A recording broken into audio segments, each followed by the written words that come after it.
Pronto. Bem, então vamos lá, né? Dar boa noite para todo mundo.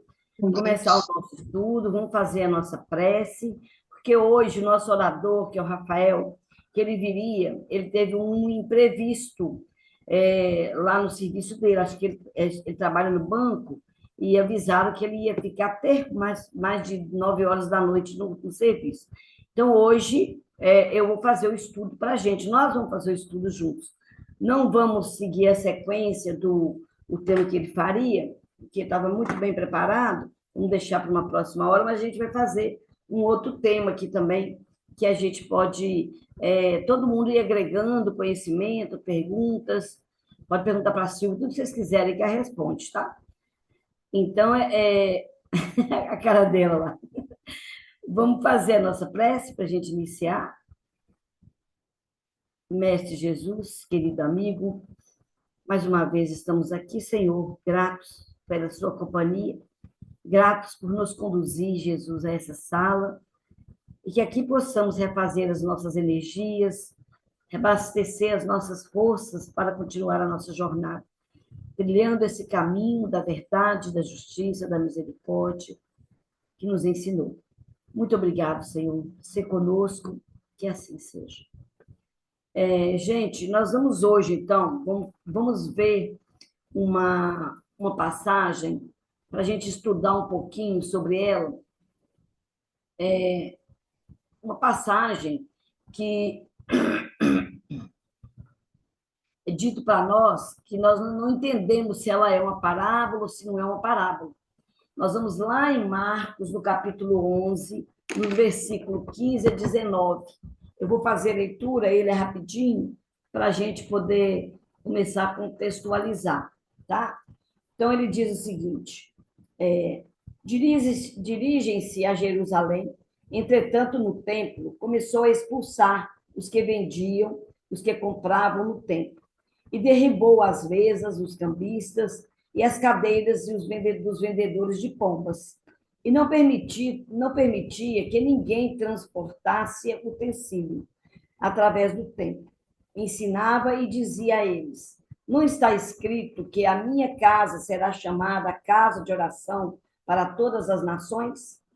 Mas vós fizeste dela um covil de assaltantes. Os sumos sacerdotes, os escribas, ouvindo isso, procuravam como matariam. Eles o temiam, pois a turba estava maravilhada com seu ensino. Ao entardecer, saíram da cidade. Então, nós temos aqui essa perícope que nós não vamos conseguir decifrá-la, entendê-la, se nós não formos contextualizar as perícopes anteriores. Não formos ver os versículos anteriores, como pede mesmo quando nós estamos estudando, como a gente está fazendo um estudo do Evangelho. Nós não podemos. Essa passagem é aquela em que Jesus expulsa os vendilhões dos templos, chamada também de a purificação do templo. A gente vê essas duas nomenclaturas para esse capítulo. A gente encontra nos quatro evangelistas, uma delas fala de uma outra expulsão que Jesus havia feito. Então, nós vamos entender. E aqui, a gente pensa assim, é uma parábola? Essa, essa passagem, essa película, é uma parábola de Jesus? Como é dito muito isso, as pessoas confundem isso aí, porque essa passagem ela vai estar atrelada à questão da figueira, que todo mundo chama de parábola, e que não foi uma parábola, né? Foi uma pedagogia, uma didática que Jesus encontrou para poder colocar os ensinamentos que naquele momento ele queria. Então, existe sim muitas discussões, muitas pessoas discutem se essa é uma passagem ou se foi um fato, ou foi uma parábola, se foi um fato real ou se foi uma parábola. Nós sabemos que Jesus ensina por parábolas grandes vezes, mas que a própria vida dele, os fatos da vida dele, são as passagens por onde ele anda, também são grandes ensinamentos, os ensinamentos vividos por ele. Muita gente, muitos estudiosos, eles garantem, eles acham que é um fato. Por quê? A gente acha essa passagem nos evangelhos. Então, onde Jesus expulsa os vendilhões, mas que aqui ficou marcado de verdade é essa. Ele não expulsou os vendilhões no tempo uma vez só essa vez. Estudando lá o Evangelho, nós vamos encontrar em outras ocasiões Jesus fazendo essa ação também. Ele expulsando os vendilhões do templo. Em outros evangelistas, a gente vai ver em João, por exemplo, ele vai contar da primeira vez que Jesus fez essa expulsão. Então, as pessoas acham que realmente é um fato, algumas pessoas acham fato, e outras acham que é uma parábola. Só que Jesus, quando ele conta uma parábola, ele não se coloca na história. Ele não se coloca na história. E ali, nessa passagem, ele está inserido na passagem. E ali já demonstra para nós que não é uma parábola, não foi Jesus que contou, era o reino dos céus é semelhante a isso e aquilo, não foi uma parábola, foi uma passagem, né? Quando ele conta as histórias, ele não se coloca, e aí ele está inserido na questão. Então, gente, a gente vai ver que não foi só uma vez que Jesus expulsou os vendilhões, a gente vai ver lá no profeta Malaquias, quem puder achar aí para mim, Silvia, no capítulo 3, versículo 1 a 4, você consegue achar aí para mim? Porque por causa do meu problema aqui da vista, eu estou com a Bíblia aqui da folha fininha, eu não estou conseguindo achar fácil. Eu marquei, mas eu não estou achando fácil. Malaquias 3, 1, 4. Minha vista é embaçada por causa do exame de vista que eu fiz. Você consegue, Silvia, olhar para a gente aí? Malaquias, capítulo 3, 3, versículos de 1 a 4. isso. Eu vou ler pela Bíblia de Jerusalém, tá? Tá, pode ler, então, por favor. Eis que vou enviar o meu mensageiro para que prepare um caminho diante de mim. Então, de repente, entrará em seu templo o Senhor que vós procurais, o anjo da aliança que vós desejais. Eis que ele vem, disse Yahvé dos exércitos. Quem poderá suportar o dia da sua chegada? Quem poderá ficar de pé quando ele aparecer? Porque ele é como o fogo do fundidor e como a lixívia dos lavadeiros. E se assentará aquele que se funde e que purifica. Ele purificará os filhos de Levi e os acrisolará como ouro e prata. E eles se tornarão para Yahvé aqueles que apresentam uma oferenda conforme a justiça. A oferenda de Judá e de Jerusalém será então agradável a Yahvé, como nos dias antigos, como nos anos passados. Então, gente, aí a gente está vendo uma profecia lá no profeta Malaquias, que nós sabemos que o Velho Testamento ele é todo um prenúncio do Novo, né? Nós vamos estudar no Velho Testamento, nós vamos conhecer lá o que viria, o que virá depois. E lá em Malaquias já estava previsto, né, que isso aconteceria. Esses vendilhões, eles seriam expulsos do templo na sua época, na época em que viesse o filho de Deus. E isso aí já tira para nós a ideia de que seja uma parábola. Já nos dá mais uma certeza que realmente foi uma passagem que aconteceu. Né? Jesus, ele não se colocava como personagem da parábola. E nessa passagem, sim. Então, nós vamos verificar que existe essas passagens, essa passagem da expulsão dos vendilhões, duas vezes ocorridas durante a vida de Jesus, durante a vida dele, né? Então, uma das expulsões, ela se deu lá nas bodas de Caná. Olha, logo no iníciozinho da vida de Jesus, né, da sua vida de Messias mesmo, que ele começa a sua vida messiânica. Então, ele ali, ele expulsa os vendilhões. Essa é uma das vezes.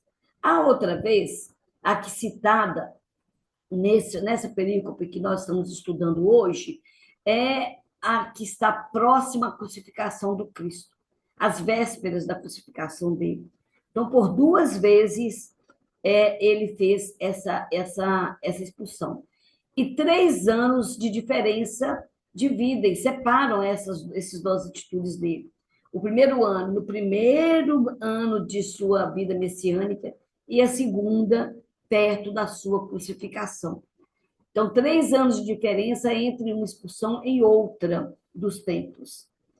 Aí tem uma importância muito grande, né? A importância que se tem de estudar a estrutura da passagem, o que vem antes, o que aconteceu ali, né? Muitas das passagens que estão, ou quase todas, são profecias, são proféticas, estão lá atrás nos profetas lá do Velho Testamento, como essa que nós lemos aqui, nós vamos ver outras lá dentro da profecia de outros profetas lá.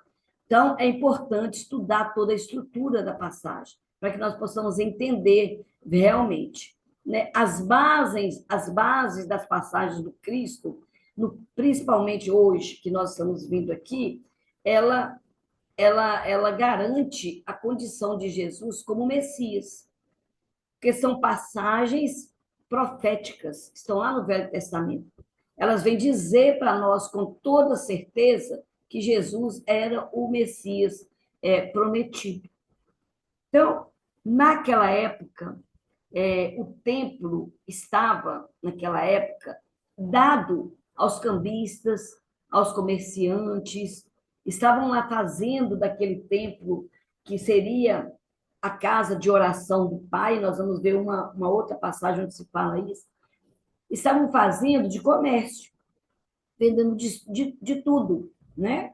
E a gente percebe que essa expulsão, essa segunda expulsão, é que Marcos narra, enquanto João vai narrar a primeira vez que Jesus fez a expulsão. Então, Mateus, ele escreveu para quem? Para quem que Mateus direcionava o seu evangelho? Ele queria provar que Jesus era o Messias para os judeus. Então, ele traz toda aquela linha, aquela árvore genealógica, toda aquela árvore lá. Fulano é filho de Ciclano, que veio de Fulano, de Beltrano, e veio colocando. Marcos, ele escreveu para provar para quem? Né? Ele queria provar para os romanos, para os gentios, que Jesus era o Messias. Então, existem essas duas diferenças aí quando a gente vai entender. E aí, são passagens como estruturas diferentes, mas com objetivo iguais. Essas duas passagens aí. Elas têm os mesmos objetivos. Então, a estrutura da passagem, ela precisa ser observada. Nós não vamos conseguir entender uma passagem verdadeiramente se nós não irmos para trás, não entendermos ali, não precisamos fazer aquilo. Vamos ler a crase, vamos ler a vírgula. Não. Mas nós temos que entender, sim, a estrutura que está ali colocando.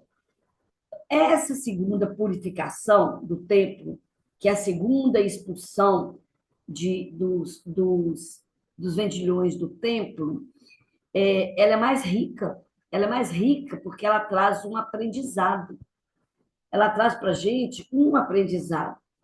Ela se dá em 2 dias, e não apenas em um único dia, como a gente, quando vai ler a passagem, quando alguém conta a passagem, a gente pensa que aconteceu ali, de imediato. Né? Foi aquilo que aconteceu e foi daquele jeito e pronto. Mas não. Ela acontece em 2 dias. Não foi de uma vez que Jesus chegou lá e expulsou todo mundo. Então, aí vem uma questão que ela está atrelada no que Jesus, naquela questão que Jesus seca a figueira. Que alguns também, né, acham que às vezes é um absurdo, Jesus vai secar uma figueira, um crime ambiental. né? Vai matar uma árvore, matar uma planta, e fica assim, fazendo conjecturas em torno dessa ação de Jesus com a figueira. Então, contextualizando essa passagem, a gente não pode, de maneira alguma, como é falado para nós no NEP, e a gente nos estudos do Mildinho, do Evangelho Rede Viva, de qualquer estudo, com qualquer sigla que esteja estudando o Evangelho, a gente não pode olhar o passado com os olhos do presente. Nós precisamos ir lá atrás para poder enxergar um pouco com o olhar do passado, para que nós possamos entender melhor aquilo que está ali e retirar o verdadeiro ensinamento para a gente. Senão nós não conseguimos fazer isso, né? E quando a gente fala de Jesus, de ensinamentos de Jesus, nós estamos falando de fatos de há 2 milênios. Quanta coisa não mudou dali para cá. Hoje, de uma década para outra, muda tudo. As gerações hoje, você tem um filho hoje com 3 anos, o que tá com 6 já é outra geração. O de 9 já é outra geração. Então, a gente está vivendo isso aqui. Imagina quando a gente pensa em 2 mil anos, o que, que a gente precisa, o que, que a gente não precisa saber a respeito desse povo. Quem era aquele povo? Qual eram os seus costumes? O que, que significava para eles? O que, que tinha importância para aquele pessoal? Se nós não adentrarmos nessas questões, com o olhar de querer atrair para nós a essência do Evangelho do Cristo. Não um olhar simplesmente acadêmico. Nós precisamos entender isso. E Jesus, naquela época, qual que era a sociedade que ele estava lá? O que, que era garantia? O que, que garantia para o pessoal a manutenção da moral, a manutenção da retidão? O que, que garantia isso? Uma retidão da época que eles consideravam moral e retidão, é claro. Era a força. Né? A sociedade, ela se garantia pela força, pela contundência que era falado, os seus ensinamentos, que era dito a sua lei, tinha que ter força. Era assim que o povo entendia, era dessa maneira que o povo entendia, né? Entendia as questões, os ensinamentos que eram passados. Então, nós vamos ver Jesus algumas vezes, raças de víboras, vamos ver, teatralizando os ensinamentos, não era Jesus, eram os sábios, os doutores que ditavam a lei oral, era teatralizado. Vou quebrar o vaso, quebrava o vaso com força lá no chão, para dar um ensinamento, porque era a força, era a contundência que gerava a obediência naquela questão que ali estava.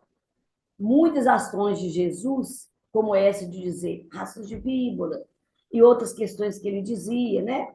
Era um aspecto necessário, era contundente, era isso que era entendido lá pelas épocas. E Jesus usava dessa força, dessa energia, mas com brandura.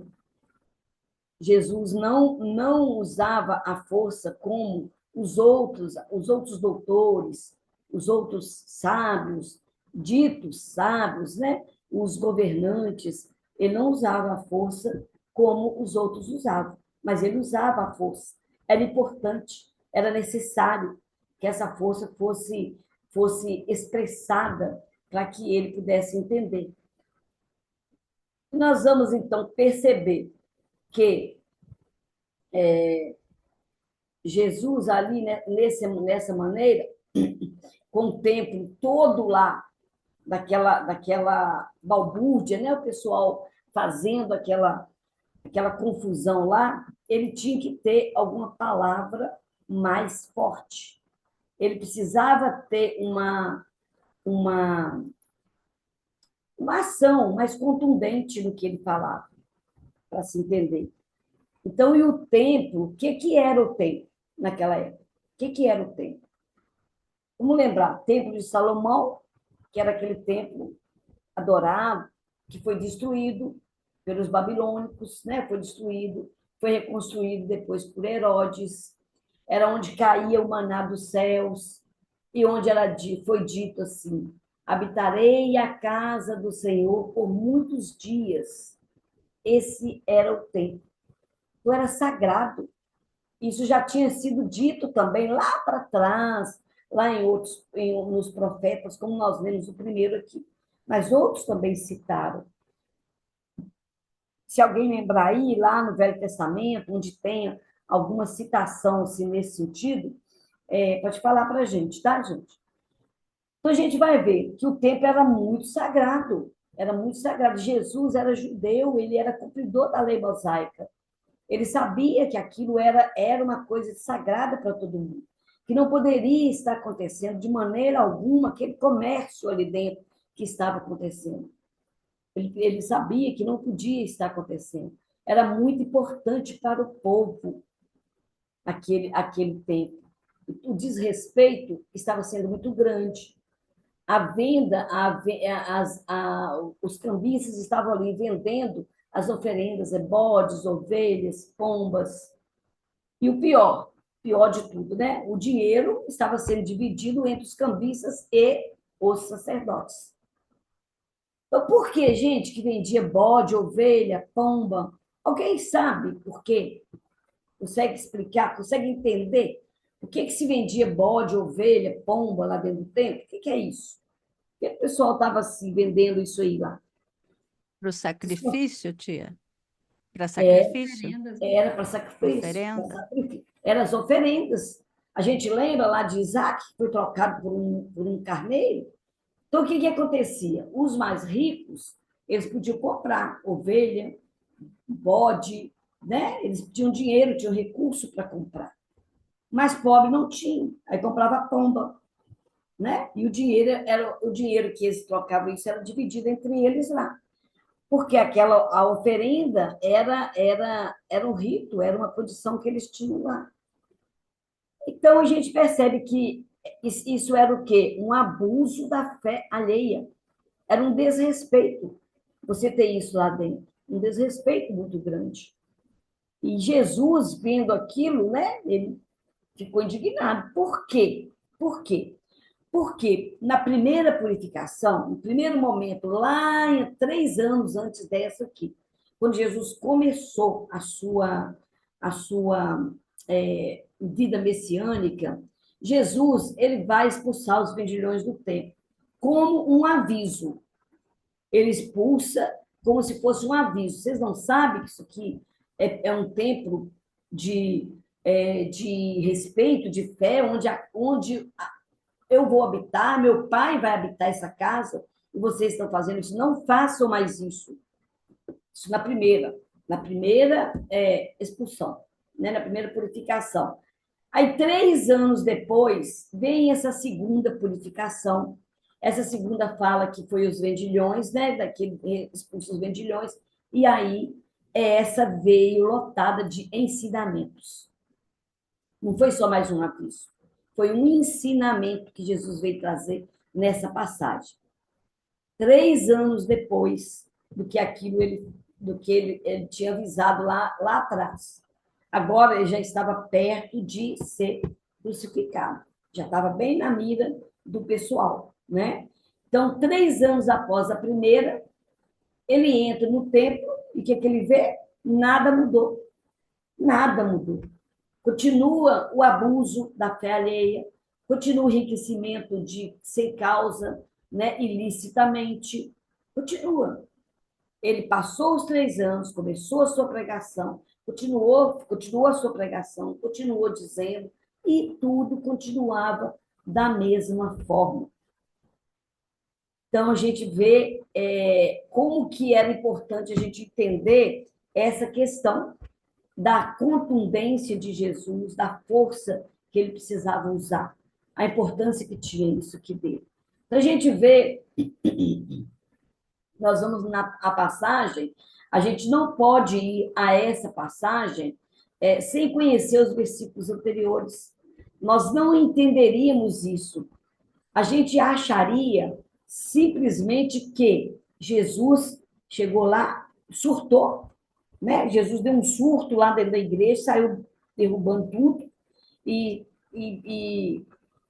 bateu, derrubou com o pé, chutou mesa, chutou cadeira. Se nós não formos antes, lá nos versículos anteriores, entender como que foi mesmo essa passagem, como que foi essa questão. Então, a gente chega lá, aqui nós estamos, na nossa perícope hoje, no capítulo 11, versículo 15 a 19. Mas nós vamos, para conseguir assimilar mais essa mensagem, nós vamos no capítulo 11, né? Nós vamos lá no capítulo 11, para a gente entender verdadeiramente o que houve ali naquele momento da expulsão. Aí no capítulo 11, ele vai dizer assim, olha, e quando chegam perto de Jerusalém, em Betânia, junto ao Monte das Oliveiras, ele via dois dos seus discípulos. E lhes diz, ide à aldeia, defronte de vós, e entrando nela, logo encontrareis um jumentinho amarrado, sobre o qual nenhum homem ainda sentou. Aí, lá embaixo, nossa, não credo.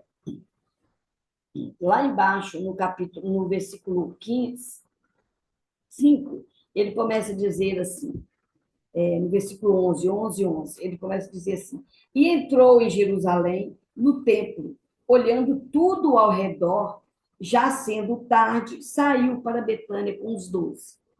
Quando a gente fala, foi uma passagem que aconteceu em 2 dias. Jesus não entrou no templo e foi chutando tudo, surtou, deu uma crise lá e surtou tudo. Não, entrou em Jerusalém e entrou em Jerusalém, no templo, olhando tudo ao redor, já sendo tarde, saiu para Betânia com os 12. Então, o que Jesus fez? Ele chegou em Jerusalém ao entardecer. Aí, quando ele entrou no templo, ele viu tudo que estava acontecendo. Ele viu os vendilhões, ele viu a troca de dinheiro, ele viu tudo que estava acontecendo, ele observou e foi embora. Gente, está acontecendo alguma coisa aí, com algum sonzinho. Será, Silvia? Vocês ouviram? Ô, tia, É o eu tô com a mão Damasco. levantada aqui, já tem uns 10 minutos. Você tá conseguindo ver ou não? Não, não. Tá Mas está bem. todo mundo conseguindo ouvir direitinho? Tá. Sim, Tá. eu fechei o Vamos microfone e continuar, vi porque quem estava aberto. começou um som meio estranho. Depois eu quero fazer um comentário, tá? Então, termina aí seu pensamento. Tá, joia. Então, Jesus, ele começa, né? Ele entra no templo e ele só observa. Aí, lá na perícope hoje, nossa, ele já está derrubando tudo, expulsando todo mundo. Mas ele entra em Jerusalém e observa, ele estava de passagem para a casa de Lázaro, Maria e Marta, em Betânia. Ele estava de passagem para lá. Então, à primeira vista, a gente percebe que ele entrou e observou, ele não surtou. Aí, uma vez, eu vi alguém dizendo assim, não lembro mais quem, que disse assim, é como Jesus pensasse assim, gente, entrei aqui, ensinei tanta coisa para esse povo, e agora esse povo está aqui fazendo a mesma coisa que eu ensinei há tanto tempo, e não vou ficar de cabeça quente, né? Ele não ficou irado, ele não surtou. Aí, vamos embora, já era tarde, vamos embora, vamos continuar. Aí Jesus sai do templo à noite, caminha para Betânia, e a gente pensa assim, poxa vida, mas vai para outra cidade, gente? Betânia a Jerusalém, 5 quilômetros. Você faz rapidinho, né? Quem é atleta aí vai num galope, né? Chega lá. É como se fosse aqui em Patinga, sei lá, de qual bairro aqui. Mas era perto a cidade que eles iam ficar. E ele saiu e foi. Né? Foi isso que aconteceu primeiro, antes de acontecer a expulsão. Primeiro aconteceu foi isso. Então, como se fosse tarde, ele saiu com os 12. Foi a turma dele, foi junto com ele. Os MA dele, foi tudo, né? Os melhores amigos, foi tudo com ele, embora. Então, ele observou tudo, viu o comércio, viu o que estava acontecendo, percebeu que era uma falta de respeito muito grande, não fez nada. Ele foi embora, seguiu viagem. Então, a expulsão dos vendilhões não se deu nesse momento que ele chega no templo de cara, por uma raiva, por um imediatismo, por uma cólera, porque estão traindo a Moisés, estão traindo as escrituras. Não, né? A expulsão aconteceu no outro dia. No outro dia ele foi para Betânia com os discípulos, e no outro dia ele volta para Jerusalém. Aí tem uns cabeça de bagra aí, uns de porco, que começa a entender. Né? Mas como assim? Ele foi para Jerusalém e não assim, só dormiu lá e voltou no outro dia? E a pé e tudo? Não é porque era 5 quilômetros, era perto. Era fácil dele ir dormir lá e voltar no outro dia, até no mesmo dia. Né? Então, assim, a gente não consegue entender o que aconteceu se nós não observarmos esses fatos de antes. Nós vamos achar que Jesus, sim, ele irou, ele surtou lá dentro do, do templo. Mas não foi assim que aconteceu. Porque se fosse fruto de uma cólera, Jesus teria expulsado na hora no que ele entrou no templo. Porque nós somos assim, né? A gente fica colérico, fica contrariado e a gente toma naquela atitude imediatista, a gente toma as atitudes inadequadas e a gente, às vezes, usa essa passagem para dizer assim, até Jesus expulsou os vendilhões, eu também vou fazer isso. Até Jesus chutou o pau da barraca, eu também vou fazer. E não foi assim. A gente pede de entender a harmonia, o equilíbrio, a grandeza de Jesus, né? Ele entra e é como se ele dissesse mesmo assim, eita, Lelê, eu expulsei esse pessoal há 3 anos daqui, do povo, falei que não podia, e está aí todo mundo fazendo a mesma coisa. Vou embora, vou pensar um pouquinho nisso, e depois eu faço o que eu faço. Assim que ele fez, né? Vou dar um jeito nisso aqui, vou organizar essa bagunça, mas agora não dá. Foi embora, mais ou menos assim, né? Então, vamos embora para casa, dormir, descansar e pensar o que vai acontecer. Então, foi isso que aconteceu com Jesus. E o Simar, você quer falar? Eu não estou vendo, não, da gente levantar a mão aqui, meu negócio está esquisito aqui. É por isso. É porque eu queria falar lá no momento do que a Silvinha leu sobre o Antigo Testamento. Mas vale ainda. A gente vê hoje muitas pessoas, inclusive espíritas, muitos espíritas, com uma certa resistência com o Antigo Testamento, né? No estudo do Antigo Testamento, a ir às bases do Antigo Testamento. E aí, hoje, você trouxe uma coisa muito bacana, porque quando nós começamos a estudar o Antigo Testamento, nós percebemos que Jesus só fez cumprir o que foi falado no Antigo Testamento. E isso é importante para a gente entender o valor do Primeiro Testamento, da primeira revelação. Por que que existe, então? Se não fosse importante, não seria a primeira revelação. E quando faz esse link aí da passagem evangélica com o que foi falado lá atrás, é Jesus nos dizendo: olha, eu estou cumprindo a lei. É importante conhecer essa lei. É importante como que começou o povo que acredita no Deus único, para chegar aqui em nós hoje na terceira revelação. Então, nós precisamos tirar isso, né? E também lembrando aqui, outro ponto, pensar da personalidade de Jesus agressiva, até dói o coração da gente, né? É, Quando as pessoas falam é, assim, Jesus chutou o pau da barraca, chega a doer, porque, é, como diz, não orna, não orna. quem acha isso é assim, não dá para você imaginar. O reflexo, a gente é que age por reflexo. A gente é É, que age por reflexo imediatamente. Jesus não faria isso. Né? Tudo era pensado, né? Tudo já estava dentro da categoria de espírito que ele era, né? Na isso. paz. E Então, tem um comentário da Bilza aqui, tia, muito bom. pode falar. Infelizmente, até os dias de hoje, muitos templos religiosos praticam mais o comércio do que ensinar sobre o próprio Cristo, Você já que é, pensou Jesus? infelizmente, uma verdade. É verdade. Em 3 anos, né, ele observou isso. Agora, em 2000 anos depois, ele ia chegar aqui e pensar, Senhor, eu falei isso tantas vezes, esse povo está ainda fazendo a mesma coisa. Então, realmente, a gente tem que ter esse cuidado, né? Então, realmente, é isso aí. Jesus deu aquela olhada, né? Aquela observada nas coisas. Então, o Simão Pedro fala assim, é que é cubada. Uma cubada, deu uma cubada. Ô, Então, a gente... tia, só Oi. para corroborar com a Ilcimar, é, a primeira revelação, né, o primeiro testamento, é como o alicerce de uma casa, né? Uhum. Se não tem a sustentação e a clareza, tanto a segunda revelação quanto a terceira, ela, ela vai ficar sem a total compreensão. Por isso que é muito importante a gente compreender as É muito, revelações, é para a gente muito, é ter muito, uma. é, é muito Pode falar. importante. Porque é profético, né? É como foi dito, né, Silvia? É profético as passagens de Jesus, é profético, iria acontecer tudo aquilo ali. Então, é muito importante a gente entender, sim, né, tudo isso aí. Mais alguma coisa? Alguém quer falar mais alguma coisa aí? Não? Podemos continuar? Recording in progress. Podemos continuar aqui? Tá tudo bem, gente?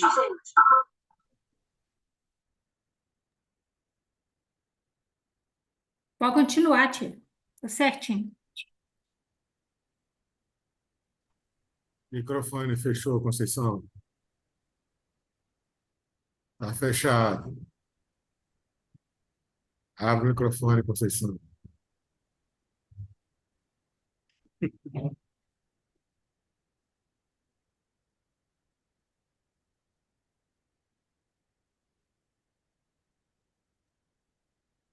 Vocês só vai lá nos 3 pontinhos, e acho que é a primeira opção. E eu coloquei para pedir para ativar seu som. Acho que deve ter ido uma mensagem também.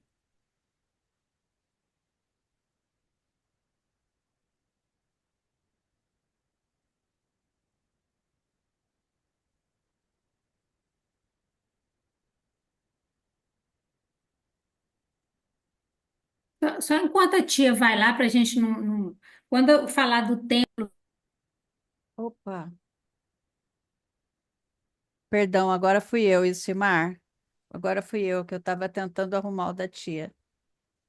não, só estou lembrando aqui, quando falar de templo, a gente lembrar que esse templo pode ser a nossa intimidade, né, dentro de nós, que essa limpeza, essa purificação tem que ser feita quantas vezes? Né? E quantas vezes nós fazemos e quantas vezes ele está sujo novamente e a gente precisa dessa limpeza. Então, quando Jesus faz a primeira, a segunda, também nos lembrando que nós devemos ter essa, essa intuição, né, de estar cuidando desse nosso templo, desse nosso corpo, dessa nossa mente, que por vezes traz tanta coisa ruim, né? Tantos pensamentos, tanta maledicência. Então é necessário que se faça essa limpeza, às vezes, às duras penas, como foi feita aí literalmente, né? Nessa passagem. Não. Então, você vai, deixa eu sentar. Sim, agora está com som. Só que ela saiu. Ah, não, tá aí.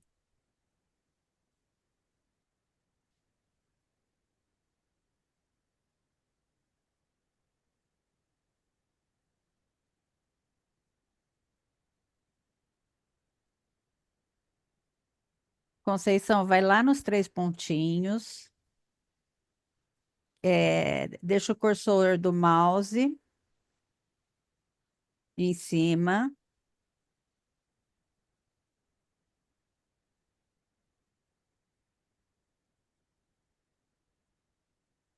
Ou lá embaixo, Conceição.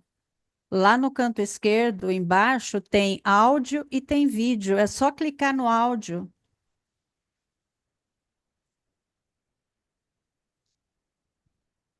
Evélcio, vai no canto esquerdo. Aqui no canto esquerdo, embaixo, tem áudio. É só clicar em cima. Pronto.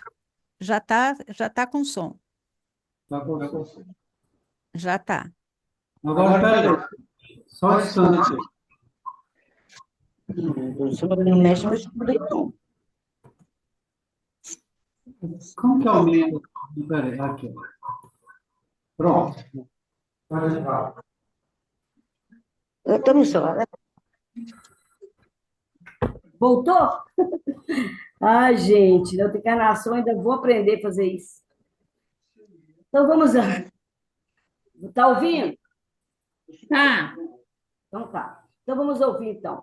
Então, Jesus volta, né, de Betânia no dia seguinte com o pessoal, né, com o pessoal dos discípulos dele.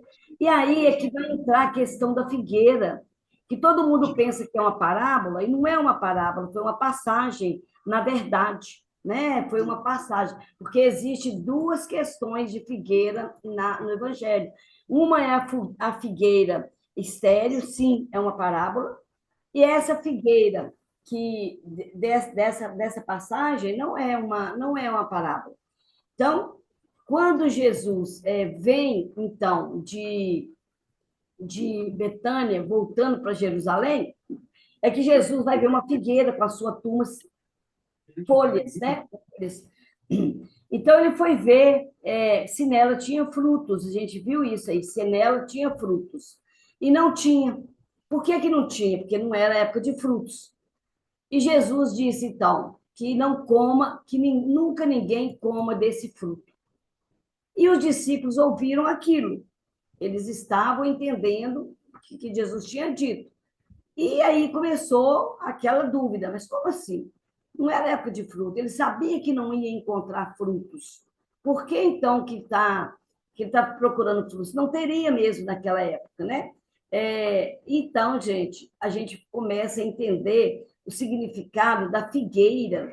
Primeiro, o que é a figueira? O que significava a figueira para aquele povo e hoje ainda? Então, nós vamos entender que a figueira é símbolo de quê? A figueira é o símbolo de Israel. Então, já começa aí, encontrar uma figueira e Jesus porque ele passou a noite, né? Criou uma estratégia para voltar ao templo em Jerusalém e fazer a expulsão. Então, para lá e pergunta, o que é a figueira? Todo mundo tinha e tem a maior veneração, maior respeito pela figueira. Ela é o símbolo de Israel. Todo mundo sabia da importância daquela árvore ali naquele momento, naquela passagem. A figueira é o símbolo de Israel. Então, o que acontece? Ela representa... O que representa essa figueira? É a fé religiosa, é a árvore da consciência, é a árvore que dá a luz para a consciência, aquilo que dá. Quando nós vamos lá e ver lá a questão de Adão e Eva, nós pensamos na parábola bíblica lá da Gênesis, né? Que tem o Adão e Eva lá. Então, lá está dito que eles se cobriram com uma folha de uma figueira. Ele se cobriu com a folha de figueira. Ou seja, eles cobriram com a árvore da consciência. Eles tiveram a consciência de que fizeram errado, de que pecaram, né? Lá na questão da parábola bíblica da Gênesis. Eles tiveram a consciência de que que eles tiveram errado. Veio a luz na cabeça deles. Quando Natanael se pega estudando debaixo da figueira, tomando consciência dos ensinamentos, da vida de Deus, da vida da moral. Quando Zaqueu sobe, simbolizando quando Zaqueu sobe na árvore, ele está simbolizando uma elevação espiritual. Ele subiu na figueira. Então, a figueira é o símbolo de Israel. Naquele momento, a figueira estava simbolizando o templo. O templo lá que o pessoal estava fazendo a bagunça, né? Estava lá vendendo, fazendo comércio. Simbolizava o templo. E os discípulos iam entendendo aquilo. Jesus vê a figueira de longe, bonita, robusta. Ele vai buscar o alimento. chegou e não tinha fruto nenhum.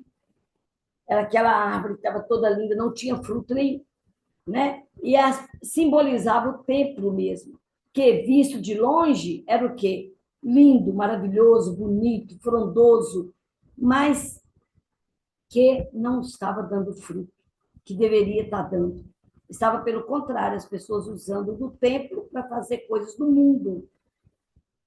As pessoas vinham de longe para poder entrar no templo, para usar, para orar, para louvar, tinham fome de ensinamento moral, ensinamento espiritual. Quando chegavam perto, tinha só comércio, tinha só coisas materiais.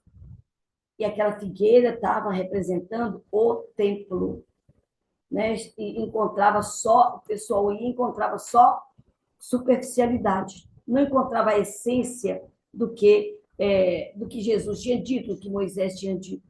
Então, não tinha alimento lá dentro, que era prometido que teria, como nós falamos lá no início, no versículo que a Silvia leu para nós, que ele faria isso lá. Então, vai na figueira buscar frutos, mas não encontra. Como assim, né? Eu vou buscar os frutos lá, sabendo que não tem, que não é tempo de fruto?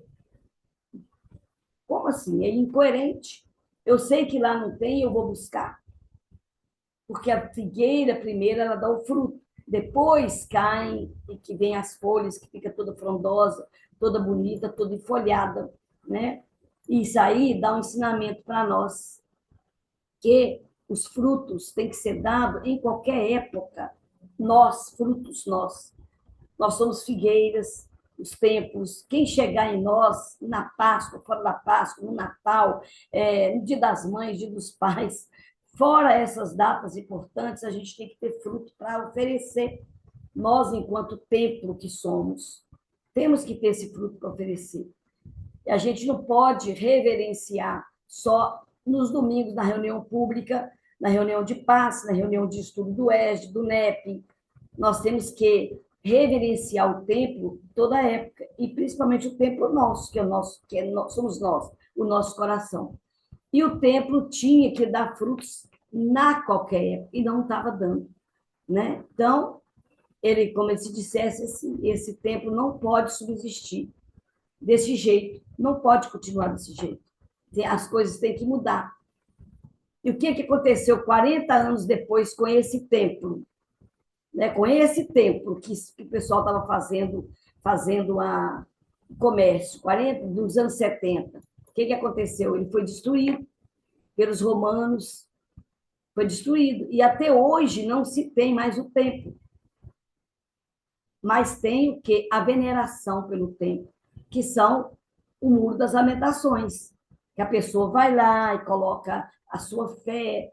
Eles não têm mais a suntuosidade, mas tem a essência do sentimento de quem chega lá, achando que ali encontra um ambiente, um lugar para poder louvar, para pedir a Deus. Parte do muro em que as pessoas vão lá colocar as ofertas, os pedidos, vão falar do seu contato com Deus, com a divindade, não pela suntuosidade, porque não está lá mais, mas está os restos.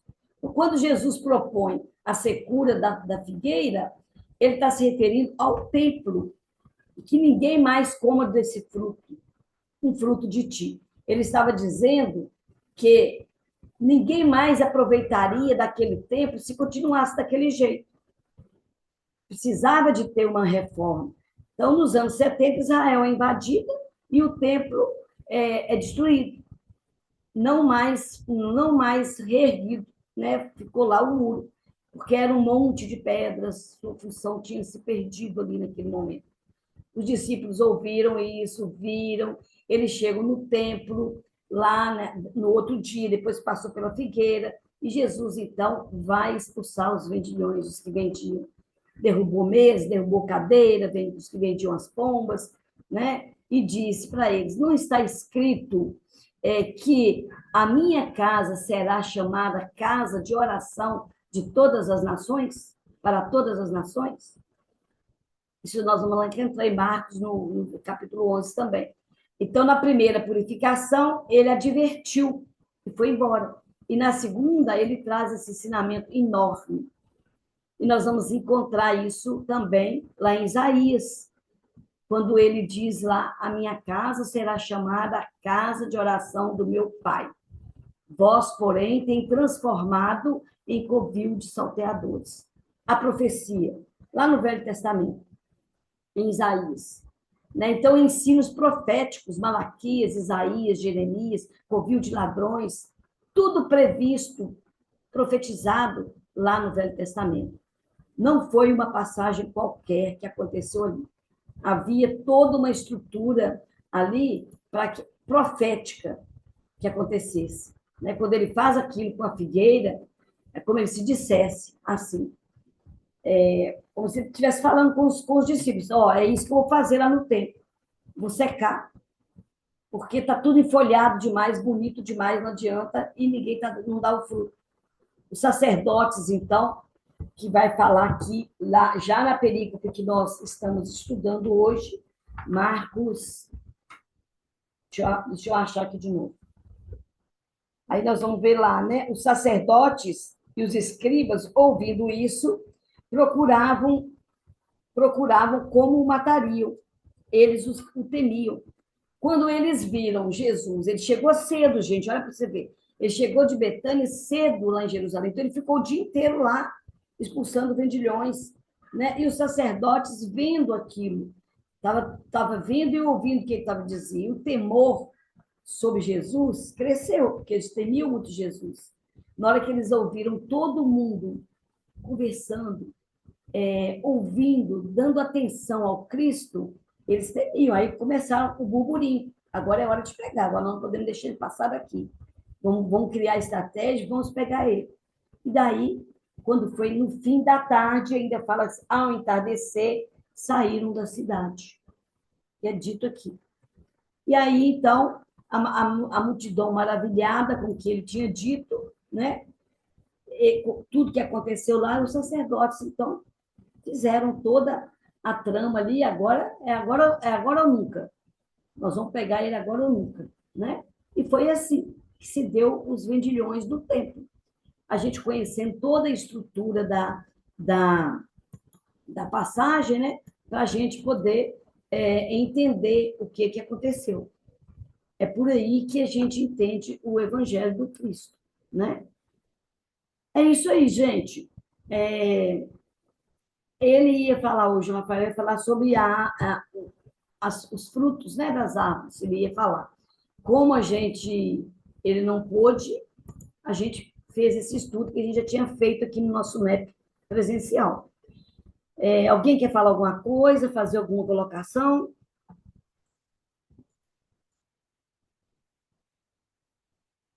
Meu Deus. Não sou assim.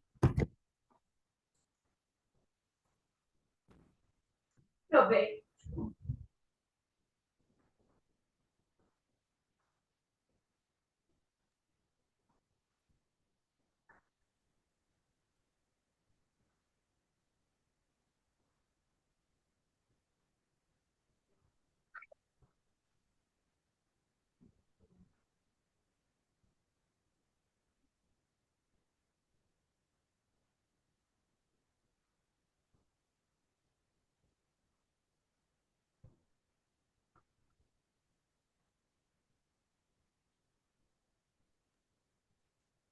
Eu acho que está com som.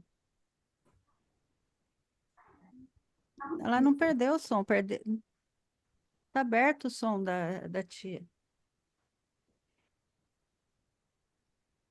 Ela está Eu acho que ela não está pelejando hoje. vendo Aqui, ó. por causa da visão. Vocês acabaram o estudo, né? Não deu para falar a última parte, vocês não viram, né? Nós vimos tudo, Nós tia. ouvimos. Tá Acabou. bom. Ouvi Então tá. tudo. Então tá. É porque eu realmente tenho problema com isso e meu olho ainda tá ruim por causa do exame, sabe? O exame Mas foi ótimo. o exame de coisa, Mas mas deu aí. certinho, deu para a gente ouvir tudo. Foi Então, ótimo, tia. Tia. Foi Gratidão. ótimo. Parabéns. mas aí todo mundo já saiu, já encerramos? Não encerramos, Não, não. tá todo mundo aqui. Tá. Então tá. Vamos então fazer o nosso encerramento, né? Desculpa vocês aí por essa por essa questão aí, mas realmente eu tenho dificuldade com internet, e meu olho ainda assim, desse jeito, sob efeito do remédio lá. Foi Tá lindo, bom? tia. Foi lindo. É? Gratidão. Muito bom. Eu vou prometer que eu vou melhorar. Eu vou melhorar. Melhora Nessa não, já encarnação. tá bom. Nessa vida ainda na outra. Vai. Eu vou ver se eu melhoro nessa. A Silvia vai dar aula para você, tia. Eu dou umas Pois é. aulas. A Silvia vai dar aula para nós. Ó, o João, Quer que eu agora... faça oração, tia? Quer que eu eu faça a quero. prece? Gente, muito obrigada, então, tá? A gente agradece todo mundo. Semana que vem, nossa mãe, o João vai fazer o estudo para nós na semana que vem. Eu vou passar para ele o nosso tema, né, João? Ele está aí. Ô, gente, muito obrigada, então, tá? Se desculpem. queridos, Boa noite. Boa Então, noite. queridos amigos, queridos irmãos, depois de um estudo tão gratificante, tão edificante como este, agradecemos ainda mais esta oportunidade bendita de nos reunirmos semanalmente aqui, em corações amigos e irmãos, para aprender ainda mais sobre o Evangelho do Cristo, sobre os seus ensinamentos, sobre sua vida, sobre a primeira revelação, a segunda e também a terceira. Pedimos aos que não puderam estar aqui presentes, que eles possam ter recebido a luz desse estudo, o nosso carinho e os nossos sentimentos, para no próximo encontro estarmos todos aqui, em saúde, em alegria, em paz e muita boa disposição em seguir o Evangelho do Cristo. Pedimos a permissão para encerrar esse bendito estudo e que a gente possa ter uma noite de descanso, uma noite de refazimento e também nos encontrar em desdobramento em mais estudo ainda. Permaneça conosco hoje e sempre. Gratidão, que assim seja. Muito bom mesmo.